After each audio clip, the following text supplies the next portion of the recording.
Awesome. Well, I appreciate you being here. I want to give you the opportunity to go ahead. You're on Burn the Ship podcast. I want to give you the opportunity to go ahead and kind of tell us who you are and what's the name of your business, and then we'll kind of dive into how you got there. Okay, my name is Cheri Augustine Flake. We're the Flakes. And my business is The Stress Therapist, LLC. I've been working in the mental health community in Atlanta for probably 26 years, maybe. Wow. Um, and I worked in hospitals, so I'm very appreciative of what is going on right now, of course. And I worked in the emergency room and Are you from working. Atlanta? No, I'm not. Do I seem like it? Not at all, right? Right. No. No one in Atlanta's from Atlanta. So. No. Well, my husband is, which is really weird. Um, he actually went to like Tucker High School and Oh wow. all of that. Yeah, like right. Yeah. So yeah, I'm from Detroit or Chicago or Iowa, or I'm a Midwestern girl. Sure. Sure. But I've been here for a good long time, and I went to University of Georgia Oh, me too. to learn how to be a social Yeah. worker. You So like it my wasn't as tech- fun. Did you go there you for like my undergrad? Tech basketball hoodie? I did. Yeah. Oh. I never went to Tech. So I had this hoodie and everyone's always like, oh, I've never seen this hoodie. It's like 13, 14 years old. This hoodie is, and it still fits me. But I grew up, I was a basketball player and Tech, was Chris Bosh era, and they were just trouncing UGA at every turn. So I was a Tech fan, like the year I was born, they made the Final Four, and I was just a basketball fan. And then senior year of high school, I applied to Tech and UGA, but my allegiance was never to one or the other, that I hated the other one so much. You know what I mean? I always supported I support the hometown. I'm not that emotionally invested in sports anyway. And so I applied to Georgia and Tech, and Georgia let me in on their early admissions, like their first round of early admissions. I Yeah. got accepted there, and then Georgia Tech deferred me, which was not a yes, but not a no. Apply again with the normal people. And I was like, hell no! Like I'm just gonna go to UGA and figure it out from there. And then I went up there, got affiliated with the basketball team pretty quickly. So it was a lot of fun. It was a lot of fun. It was not as fun as undergrad. Yeah. I think I missed out on the fun at UGA. Well, that fun was different for me. I mean, that the air of competition there was so high. Was that I was from a very small town west of Atlanta, probably 40 miles, Rockmart, like Paulding County area. So the competition was so low. Academic competition, the sports competition was just very low level, very small town. So I went. UGA was like, see what you're made out of. You finally have enough data to compare yourself to 30,000 other people that are your age doing what you do, and go figure it out. And I went there and exceeded my own expectations as well, because that was just really what I was looking for. That competitive environment and some type of grind is always where I've had in my life, whether that's a physical grind or a mental or emotional grind or a financial grind. Is just there's this one thing that I'm putting a bunch of energy into, and I'm like the serial hobbyist. Like every year I'm really, really, really into something new. So when I went to UGA and initially started out, I was on the scout team for the girls team, which was just the girls were D1 athletes, wanted to play against boys, but that was very short lived. And eventually started practicing with the boys, playing with the boys. That I was on another level than a lot of those guys that were down there, just because the amount of time that I put into conquering that sport. So UGA was a lot of fun for me from satisfaction standpoint. I did well in class, I did well in sports, and I was happy to see that, when you put yourself in an environment a couple hours away from where you're from, your hometown, you see that competition, as I was the type of person that would rise to that occasion, and I never really knew that. And it instilled a lot of confidence in me. I think that the college system it does one thing well, is that if you abide by what those guidelines of success are in college, it really gives you a lot of mental momentum and confidence in yourself. You see a lot of those college guys that want to come out of college and make $100,000, and they think they're worth that $100,000 a year salary, and you have no experience in any industry. You know what I mean? It's ludicrous to think that as you come out of college, unless you've been in a very special field for 8 or 10 years, that you're worth $100,000. But it gives you the edge to walk into an interview and sell yourself. It Yeah, gives I you the think it gives confidence to you be you.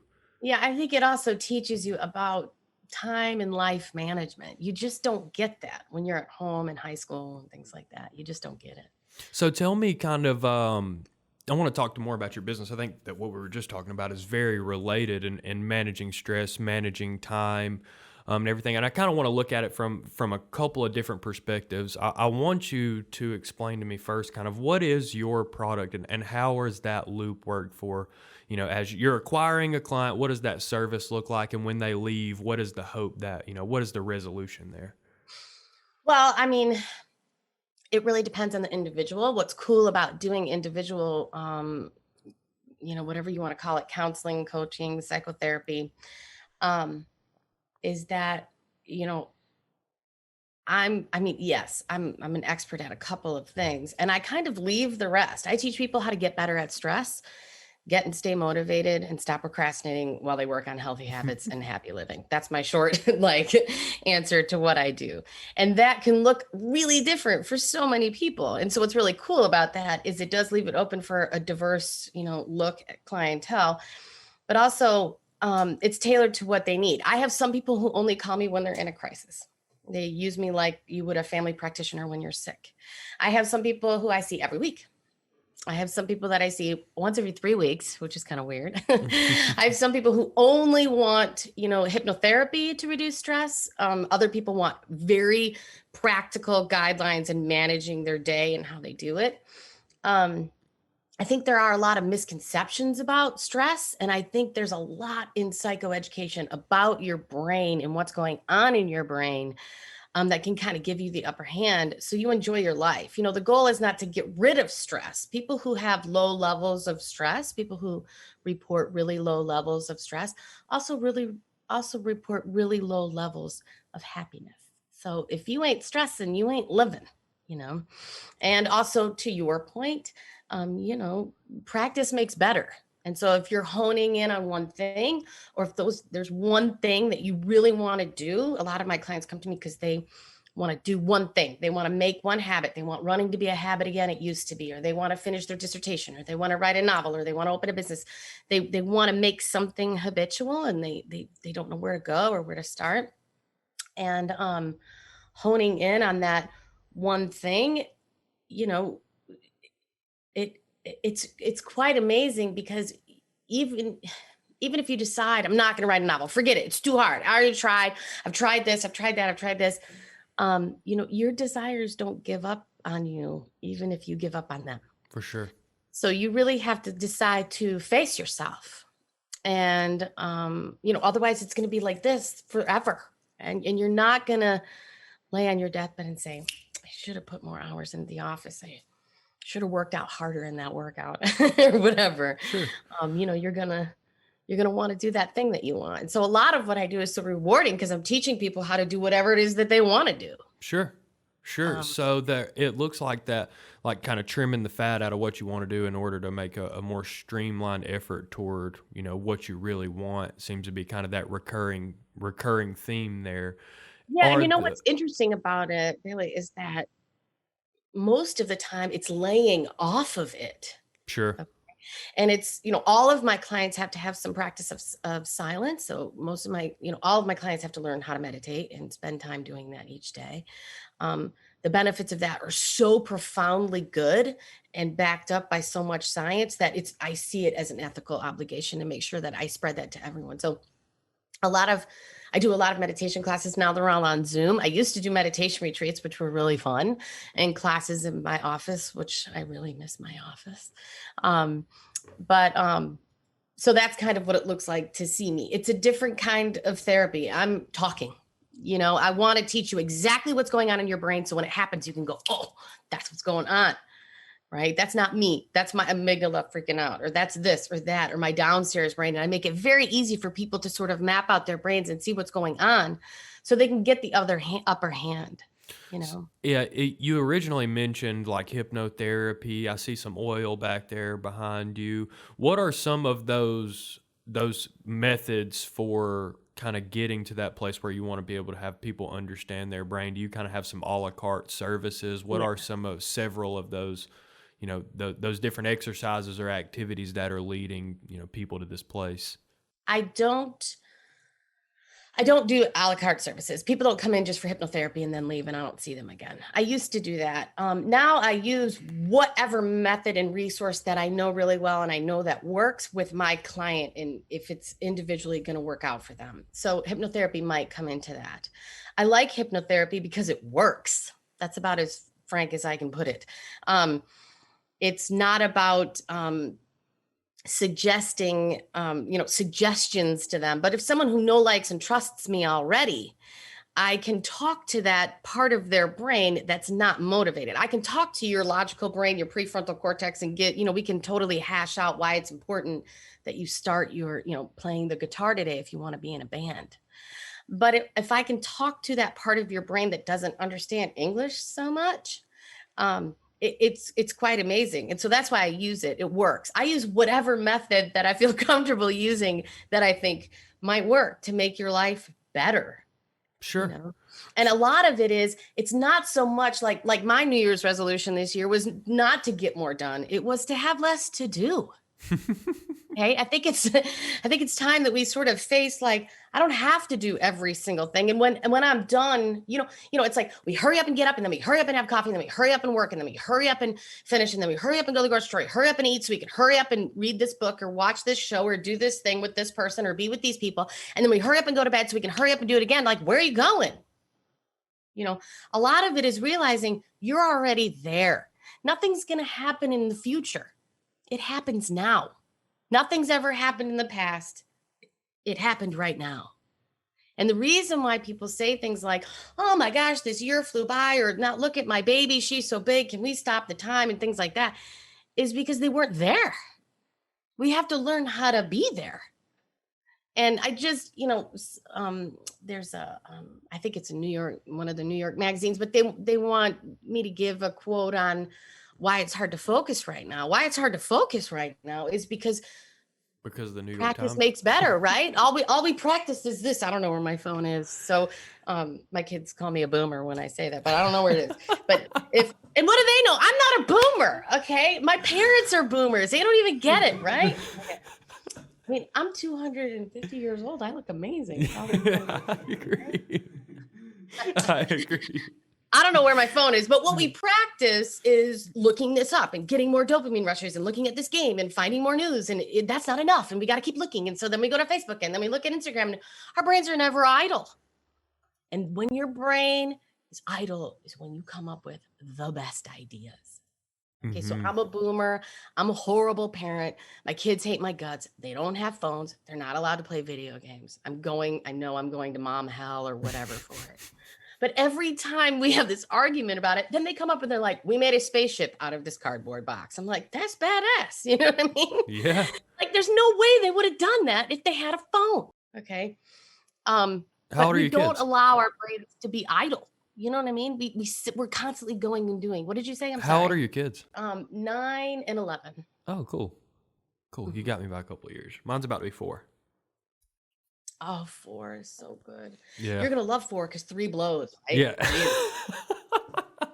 It wasn't too bad. At 3, there's this little person who's just found out that they have no control over anything. Right. And so everything is a constant negotiation and battle with a 3-year-old. They're so smart. You know what I mean? Like, I look at my kids, I'm like, gosh, she wrote this story. It's this amazing story. I think I was learning my colors when I was her age. Right. Right. Like what they're doing in school right now is ridiculous. But I think that's the push. That's why we can't focus because we're not spending time honing that skill. For sure. For sure. And everything's so short-lived. My clients are. Everything thought process wise is geared toward shortening that attention span. Everything electronically, media wise, is focused on getting the point across and capturing your data and your ability to buy in like the first 6 seconds. And keep you on. Yeah. And keep you pushed down 6-second rabbit holes for as long as possible.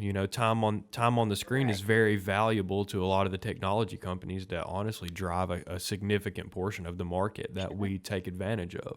The reality is it's not healthy. Almost in any case, it's definitely not healthy.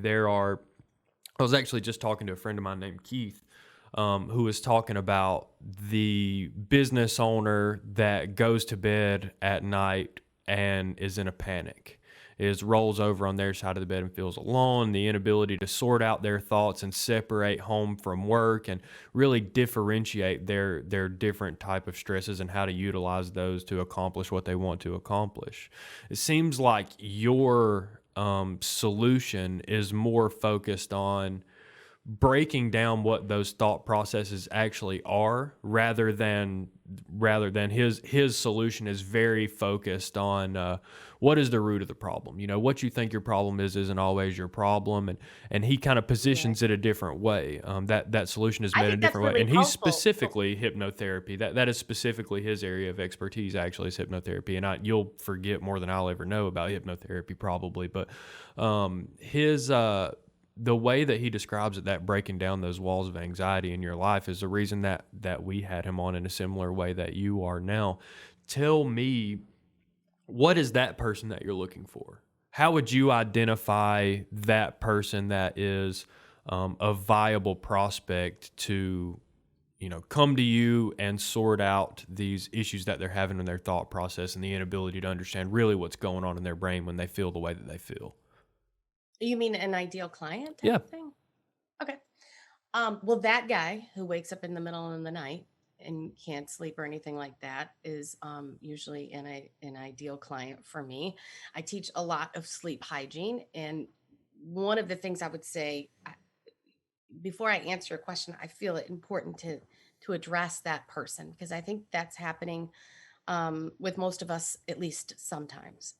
And what one of the things we need to understand about our brain is that part of your brain that wakes you up in a panic um, doesn't know the difference between thinking something and doing something. So if you are thinking about work all the time, your brain thinks you're at work. And so it's really important to be able to learn how to compartmentalize that and that we are not a victim of our thoughts. I think a lot of people think, why am I having this crazy thought? Or where did this thought come from? What does this mean about me? Um, I mean, there's a lot more thought management going on in my practice than stress management, sure. probably. Because, you know, I have my clients entertain the idea that maybe, just think for a moment that it's possible that your thoughts don't come from inside of you. That maybe there's this big vat of thoughts in this unified field. And if you kind of like when you're on Facebook and you look at a bicycle and then you see it everywhere, Sure. they're very sticky, right? And so if you think this thought, right, it's sort of like attracts like type of thing, right? And if you're thinking along these lines, then you see this and then your experiences are that. But there's also this component where you can look at your brain and like, okay, so you have a 4-year-old, right? So you know when you're cutting carrots, okay, now you can tell me if this doesn't happen to you. Maybe I'm crazy. I already know I'm crazy, but so you're cutting carrots, right? And your little daughter, son, Son. okay, son walks by, and all of a sudden you have a thought, and it's like the knife falling out of your hand and cutting off his finger, and he's profusely bleeding. And you're Yeah. like, why would I think that? What kind of parent am I? Why am I going to this worst case scenario? The This worst part of one your, for me is watching him begin to walk down the stairs. right, Like right. the first two steps, I'm like, yep, he's a goner. This is Honestly, all I was bad. saying, turn around to go down, turn around to go down, turn Yeah. around to go down. I mean, for like 3 years straight, because I lived in a condo. I mean, I was like, turn around to go down, turn around to go down. I mean, once you can get them to turn around to go down, that fear will help. But so you think, okay, I see my kid just falling down the stairs and breaking all the bones in his body, right? Yeah. And then you think, why would I have that thought? What kind of parent am I? What am I thinking? Where did that come from? I'm a horrible person. I'm thinking about my kid bleeding to death with a knife or falling down the stairs. What kind of parent am I? That's that part of your brain, this old part. See, we don't have these like MacBook 2020 brains, right? Or 2021. We have like DOS. I'm going to show my age now. You know what DOS I is? do. Okay. And then you have like Commodore 264 or something like that. Then you got like a like 2.0 Microsoft 2.0, right? Then you get a MacBook. Like every, 2 or 300,000 years or so, we come up with a new part and we're trying to have to think through all of it and make sense of all of it, right?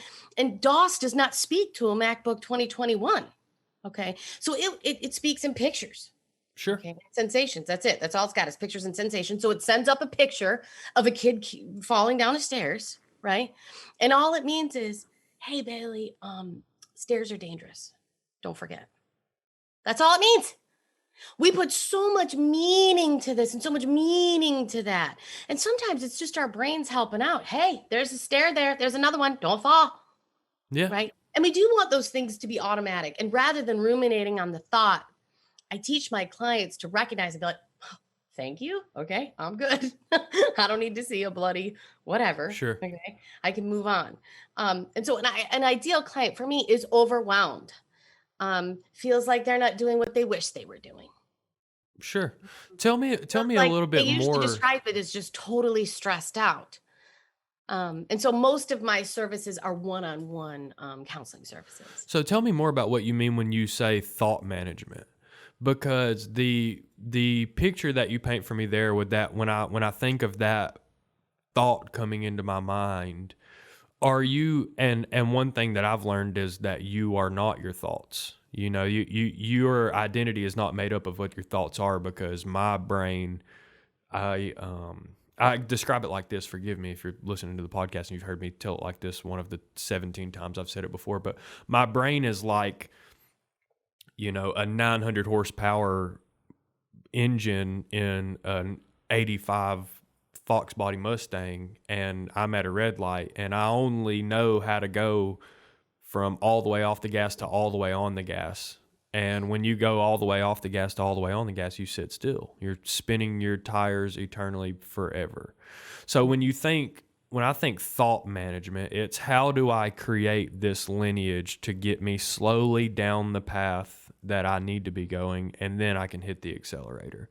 When you say thought management, are you creating the solution in your client's mind where they don't have those thoughts anymore, or they're just able to kind of differentiate between what those thoughts actually mean when they have those thoughts? Well, it's many of those things. The first thing I would say is how much time are you spending on solving that problem and practicing, you know, sitting, you know, I practicing, I prescribe thinking time a lot of times. Do you ever just sit around and think? There's not a lot of that going on. We do crisis and binge thinking, right? I think it's really important to just sit in a room, set a timer for 2 or 3 minutes and just think. Maybe it is about a problem, but it's without resolution. Maybe it's just about a person. Maybe it's about your dog. My dog is sitting right here. I don't know if you can see her, but maybe it's about your dog, you know? Maybe I prescribe thinking time for myself so I can think about my clients. I don't want them to just show up and not have a plan or have thought about them or what they might be dealing with at that time. Are you sitting in meditation? You know, meditation is it's a total misconception. People think it's clearing away all your thoughts. If you can do that, you're probably dead. Your brain was created to think, and it's really important that your brain thinks. Okay. However, meditation is not a focus on no thing. It's a focus on one thing. Okay. And if you practice honing that focusing skill, so if you want to not call it meditation or mindfulness or whatever, you can call it concentration practice. Okay. Where you just think about one thing. It's not the easiest thing you'll ever do, but it's damn sure the most rewarding thing. Sure. Just like petting your dog. My dog's sitting right here. I don't know if I look like I'm petting something else, but petting your dog can lower your blood pressure. Meditation, well, I used to, not anymore, but I used to give a talk over at the National Association of Social Workers. I'm a social worker by trade. That's where we were talking about GSU. Oh. And it would take me an hour and 20 minutes, and I didn't even do any instruction. Nobody even meditated in that. I mean, it goes on and on and on. I mean, the benefits of meditation, I think they're more important than eating. I would go a day without eating easy, but I would not go a day without meditating. I think it's more important than drinking. I think it's really, really important. It's about as good for you as water, and we're not doing it. It's just not something that we value here. In fact, I tell all my clients, if you want to sleep 8 hours a night, maybe you're in bed for 9 or 10. It's a look at what you're valuing. And just because you think a thought doesn't mean it's true. And just because you think a thought doesn't mean it's important. But if we think something over and over and over again, we believe it. That's why people drink the Kool-Aid, right? Sure. Okay.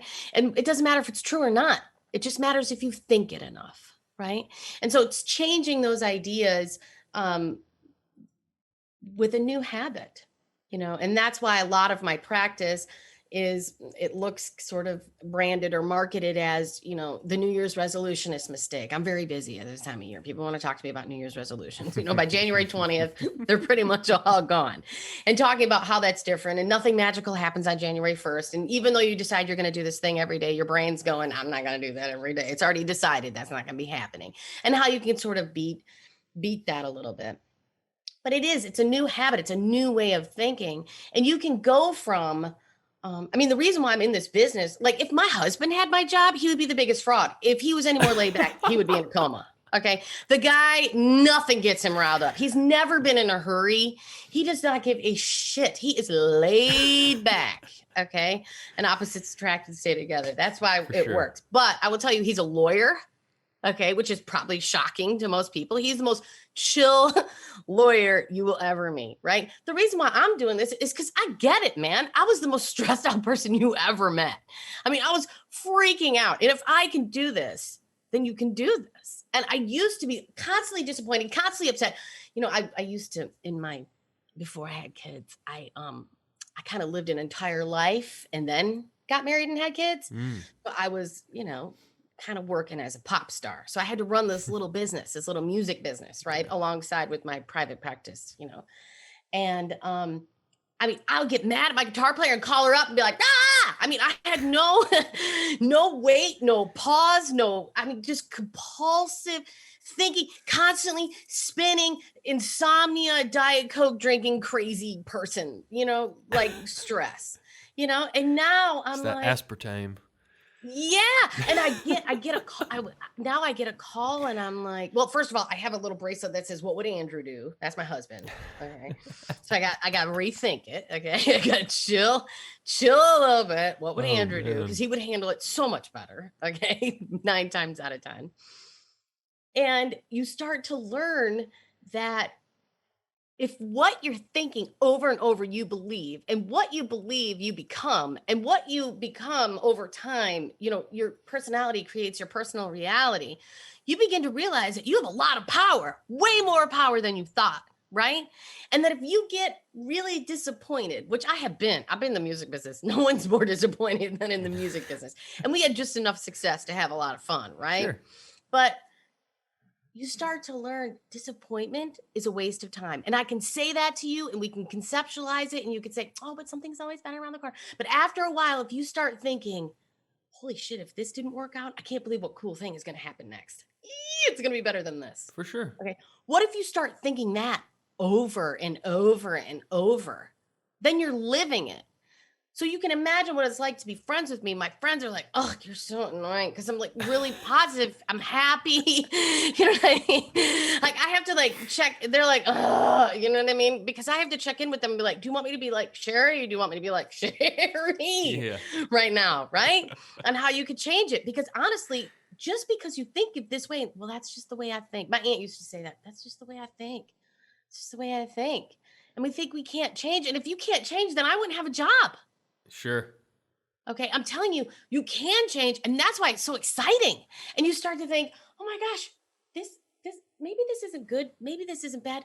Maybe this is just what's happening. Sure. Okay. My husband, he's just coming out of a lot, like 2020 was, everybody complains. But 2019 was a harder year for my family because my husband was diagnosed with cancer. So we had to all deal with all of that, right? Mm-hmm. And he does not have cancer right now. He doesn't. Congratulations. Okay. But I will tell you, had we not had this meditation practice, I don't know how it would have gone. But instead, these doctors were like, I can't believe that he's recovered this quickly. I cannot believe how well he is doing this fast. And he had the most extensive surgery a human can endure, which I'm glad they told me afterwards and not before.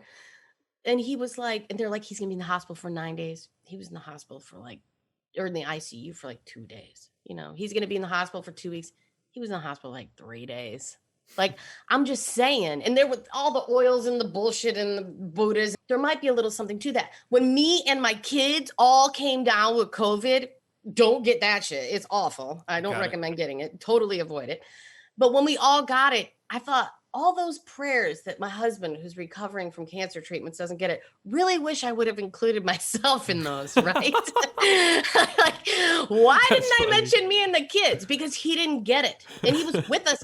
I mean, he's my husband. He lives here, right? Yeah. He never got it. Then he went away and lived somewhere else for 2 weeks while we all suffered. But he never got it. Maybe there's something to that. And yes, it sounds nutty or whatever, but I'm just saying, and I want this on my tombstone if anyone asks, what if it works? What if it works? What if you sit there with this piece of shit thought that's not true, that makes you feel horrible? Oh, I'm sorry, I'm swearing. No, it's because okay. kids aren't here. It's like I feel like this freedom. to Trust be me, able- it is more than okay. It's Okay. definitely okay. So, what if you have this piece of shit thought and you've been having it over and over and over again, and it's making you miserable and it's not true? I think it's worth a small commitment to pay attention to that. And if you want to be better at Pilates or yoga or writing or work or guitar or whatever it is, why can't we spend a little time facing ourselves? And you can go on about loving yourself or accepting yourself, and all that stuff is lovely and beautiful, but it sounds really hard. People just talk about it. And so I've devoted my life and my practice. And that's why my clients say it's a little different to see me. I'm perfect for some people and not at all for others, because there's a lot of accountability with my clients. Sure. And I make them see like the hows of it. We all know when you go to a birthday party, remember parties? Yeah. Yeah, not from 2021. Concerts, parties, those things that are way in the past. Oh, yeah. But we know when we go to a birthday party, which I'm sure you used to spend a lot of time doing, and you're going to launch into that full Significantly less over the Right. last year. But when you go to a birthday party, you're supposed to eat the carrots and not the birthday cake. Everyone's clear, but the birthday cake is gone. Okay. And the carrots are there. How do you choose the carrots? Okay. That's my job. I teach people how to do it. Okay. I'm not standing there like Dr. Oz and Oprah, who I love or whatever, but like, you should have this many blueberries and you should have walnuts and you should whatever. I'm not here to shoot on you. I'm here to teach you exactly how to do it. Okay. And the way that you think about things is the way that you will behave. Tell me how this transition kind of into your business, because it seems like you had a lot of this training that you were kind of carrying on in your personal life. How long has this been a business for you, and where do you get most of your clients from? Let's see. I've been open since 2006 in private practice. Before then, I was working in hospitals and psychiatric residential treatments. I used to only work with people with schizophrenia. Those are still my favorite people. But what started happening is I had this little music business, and I was really busy and I was really cranky, and I was probably not the nicest person. And then I got real, real sick, and they couldn't tell me what it was. And I almost died. I was in the hospital for a couple of weeks, and I came out of it, and I am like a very high energy person. And I couldn't imagine my life being like that. And I had to change it. And then I noticed that people were like, it's not that we don't know what we want to do. It's that we don't know how to do it. Sure. Right. And so I had to really do that on my end in order to teach people how to do it. And I got to tell you, it's unbelievably rewarding, and it's really empowering if it works out. And so most of my clients, well, they used to come from talks, because as you can imagine, I like to talk about this. Sure. It's exciting, Oh, yeah. I mean, for me, it is. My kids are like, whatever. I mean, they have to meditate. They don't have phones. They hate It's my exciting guts, for right? me too, because all of my clients, all of my customers, all of my referral partners, all of my friends are business owners for the most part. I've been in this game 5 years almost, and all of my friends are stressed out. Like, all of them are stressed out in one way or another, and it's always one of those things. It's always, it's gymnastics season, or now it's baseball season, or now it's busy season in the business, or now we're starting this new venture and we're on to something new, or we're pouring a bunch of marketing dollars into this XYZ and we're getting a new office spaces. It's always running. And I have this beautiful, the scenario that I'm in, my company's a merchant services company. So we help people that take credit cards. Mhm. My and I have a our really close friend who works at TransUnion. Oh, cool. So I have my job is to acquire clients for credit card processing. But the way that my company did that is that we came in and we took a really long, hard look at what was the best way for me to interact with people in a genuine way and provide them value rather than knocking on every restaurant, hair salon, and boutique on Main Street of all the cities around me. Mhm. Because that wasn't the way I was going to get business. I'm 24. I'm not going to go knock on the 55-year-old retail business owner's door and get their business the majority of the time. It's not really how it works in my industry anyway. Therapists and cleaners and alterations place seem to be a little resistant. Yeah, for sure. I mean, and that's okay, and that's why we started several things. So we have an online networking event that's free that you're more than welcome to come to. A lot of those people are business owners, and all of those people are stressed out. You're more than welcome to connect with any of those people. It's between 50 and 100 business owners every couple of weeks. We started the podcast. Anyone else that I'm sure you have some business owner friends, clients, referral partners, whatever, that want to come speak their message to mostly an audience of business owners and friends of ours and local people to, Dallas, Marietta, Rockmart, where I'm from, Atlanta. We have a lot of footholds and we have 6,000 or 7,000 clients. So anybody that's really looking to get that message out there too, that's real value. There's value in this podcast going up for our audience to take part and really see what that content is about. That's exciting for us. If our podcast releases and goes viral and we start making money and your brand completely changes based off of, some viral clip or anything, whatever value that we can bring to people, just sending you the clips to put on your own social media. That's like, hey, I was the guest, I was the star of this show. There's huge credibility in that. There's value that we're bringing in this. I don't know how much experience you have with this, but if you go to a production company or management company or video company or marketing company and say, hey, can you make me a minute and a half commercial, a 2-minute commercial, 3-minute commercial? The chunk of change you're looking to throw at that? It's ridiculous. I've It's been really ridiculous. lucky. Atlanta and Company has me on their show sometimes. Yeah, and that's great. That's incredible. They're doing the same thing as they're creating a platform that is valuable. Yeah, And and that's what we want to do. I haven't been. I'm not even in their business highlight. I just go on their little, it's like The View. It's Sure.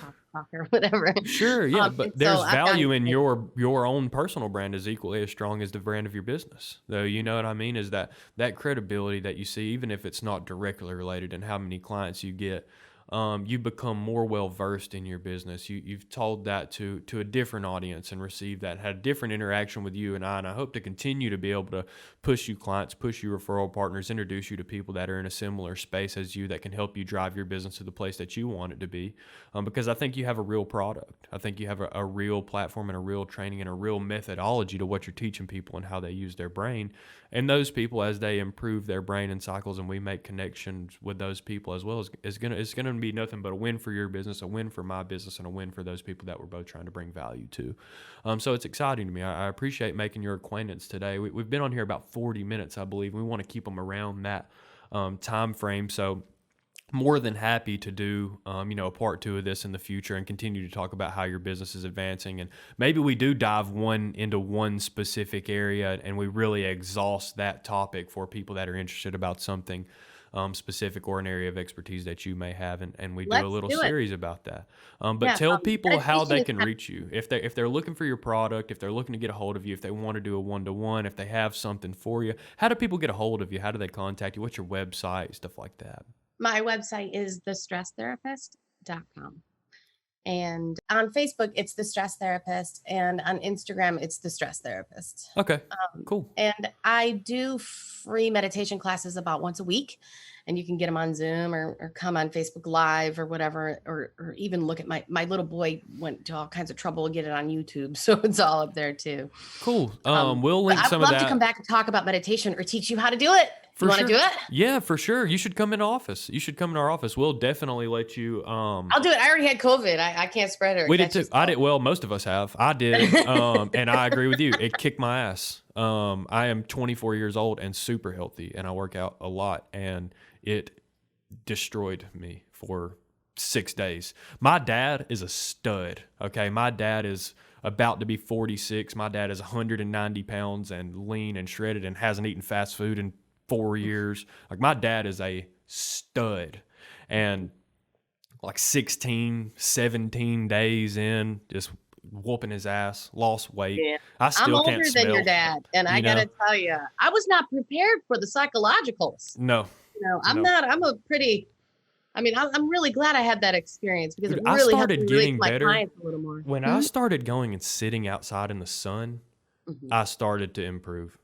Like, the amount of time that I spent, and I was taking vitamin D, and what a lot of people don't talk about is bioavailability, is that it doesn't matter if you're taking 10,000 milligrams of vitamin D if your body can only process 1,000 milligrams of it. Right, you're just peeing. I needed some sunlight, man. I needed some sunlight.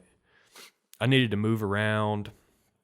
I needed to get this headache off me, and when I did that, it was better. But you should definitely come in here. We'll let you hypnotize us. We'll do some meditation with you, and we'll let people see that it's cool, that it's interesting. You only get a small glimpse of the office, but we have a few cameras in here. We can fit 5 people in here really easy. And if you want to do something specific, you need some specific equipment in there, let us know. We can make it happen. But you're a very interesting person. Your personality precedes your product. So I would love to have you meet face to face. We're right off 41 and 92 in Ackworth. Okay. If you know where that is. My brother lives up in Woodstock, Georgia. Yeah, we're probably right down 92 from Woodstock. You'll arrive at our office. So it's very simple.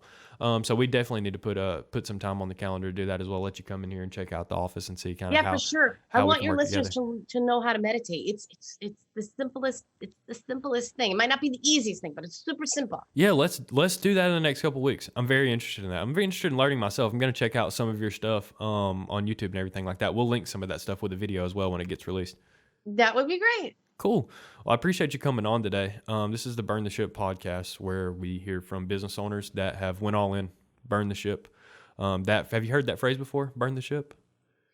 No. It actually routes back to Hernan Cortez, who was one of the early kind of conquistadors to land like in the Florida area. And so basically what was his militia landed in Florida, and he told them burn all their ships. Every ship in the harbor, burn all of it. And that was his way of telling his men that we either conquer where we are or we die, because there is no going back. I do think that rings a bell now. Yeah, so burn the ship is there's a lot of that in business, especially small business, is that you better either go all in and bet on yourself, or you better get out of the game while you're ahead. So we love to hear those stories, and I appreciate you coming on and sharing ours with us today. Thank you. Cool.